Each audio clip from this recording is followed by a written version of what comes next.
Hello, I wanted to talk today about body image and the differences between body image, body dysmorphia, body distortion, and some thoughts about how to improve all of them. These are topics that often clients with eating disorders and disordered eating struggle with. Body image is essentially how we see our bodies, our thoughts about it, our general impressions. Is it negative? Is it positive? Is it neutral? And how we have an identity associated with body image. Body dysmorphia is a specific diagnosis that refers to having a specific fixation on a specific part of the body.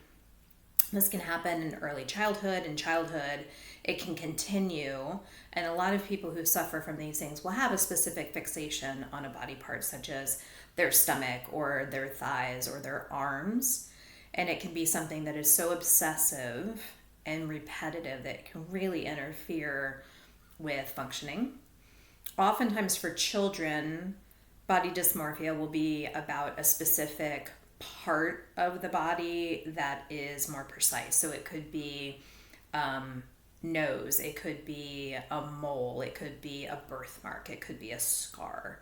And it's something that people just repetitively fixate on and think that other people are also fixating on. Body distortion refers to the experience of not having an accurate vision or perception of one's body shape and size. And so that can either be a real distortion that somebody thinks that they are larger than they actually are. It could be a distortion that somebody thinks they're smaller than they actually are. It could also be a distortion that goes back and forth. So for a lot of people that I work with, they experience that they might wake up one day and be okay-ish.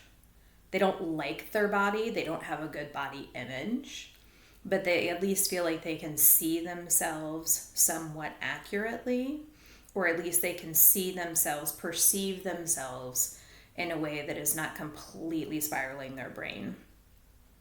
And then an hour later or the next day, they might have a completely different experience of the perception and the feeling of their body, and that they feel and perceive themselves as being significantly larger than they did even 5 minutes ago. Not everybody with an eating disorder experiences body distortion, but a lot of people do, and the people who do, it's a very debilitating experience. All three of those things, body image, body dysmorphia, body distortion, can be happening for one individual person. Some people might have different variations and combinations of the three. My goal in working with people is that we are getting to a place where all of those are improving. It starts with understanding them and being able to articulate, verbalize how we actually feel about these things and what our experiences are around them.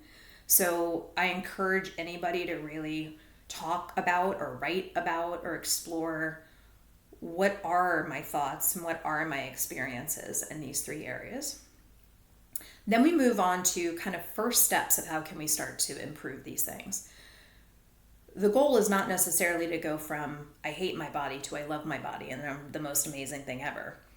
If somebody can do that, that's fantastic, and I encourage you, go right ahead. If you ever have that thought, jump on it and try to really ingrain it into your brain. But for most people, it's going from having a lot of difficulty moving more in the direction of neutral, moving more in the direction of not engaging as much with the thoughts or not contributing to the thoughts. So one of the main ways that we want to do that at first is recognize you're trying to not make your brain do more work. In other words, if you already don't perceive yourself well, or you don't have a positive body image, or you fixate on a particular body part, it is not going to be helpful for you to be continually looking in the mirror, to be constantly looking at pictures, to be body checking, to be engaging in a lot of social media around these types of things. Because essentially, if you're already having trouble with these things, your brain is having trouble accurately perceiving images and information that's coming in. So it's already struggling. So you don't want to give it more work to do. You don't want to give it more hard work to do by then looking at pictures and comparing to past times or comparing different pictures of your body. Having mirrors in the house is really not a great idea for anybody who struggles with any of these things. So take the full-length mirrors out of the house or cover them up or put beautiful mantras through them, or set rules for yourself that you can look for 5 seconds just to make sure your outfit looks okay and then walk away. Same thing with pictures. Resist the urge to look at pictures. Just give yourself a week break from it and see if that feels better, because for most people it usually does.